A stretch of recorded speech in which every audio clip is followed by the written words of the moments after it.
আমরা জুলাইটাকে বারবার কেন স্মরণ করতে চাই? কারণ হচ্ছে জুলাইটি এমন এক দিন, যে জুলাইয়ের এই ঐতিহাসিক সময়ে ৩৬শে জুলাই বাংলাদেশের ১৭ বছর ধরে বাংলাদেশের মানুষের উপর যে ব্যক্তির নেতৃত্বে জুলুম নির্যাতন হয়েছিল, সেই শেখ হাসিনা বাংলাদেশ থেকে পালিয়ে যেতে বাধ্য হয়েছে। আমরা জুলাইকে সেই জন্য স্মরণ করতে চাই, যে জুলাই স্মরণ করার মধ্য দিয়ে বাংলাদেশে আর কোনো স্বৈর শাসক মাথা চড়া দিয়ে উঠতে পারবে না।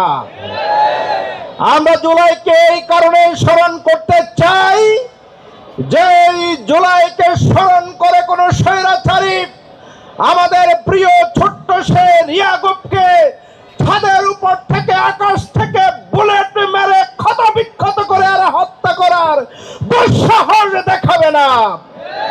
আমরা জুলাইকে স্মরণ করিয়ে দিতে চাই শাসক গোষ্ঠীর কাছে, সেই চট্টগ্রাম চিটাং রোডের সেই আবাসিক এরিয়াতে হেলিকপ্টারের গলিতে যখন আমাদের প্রিয় বোন সোয়াইবার মা সেখানে তার প্রিয় ১.৫ মাসের সন্তানকে কোলে নিয়ে জানালার পাশে দাঁড়িয়েছিল, সে সময় সেই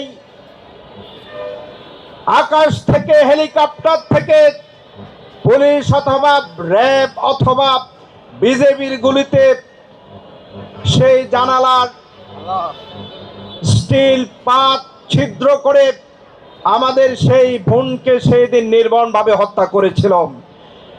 এসব জুলুম নির্যাতনের ১৭ বছরের যে কষ্ট, দুঃখ, যন্ত্রণা, সেই যন্ত্রণা এবং দুঃখ কষ্টের লাঘব হওয়ার সেই ঐতিহাসিক দিন হচ্ছে আমাদের জুলাই।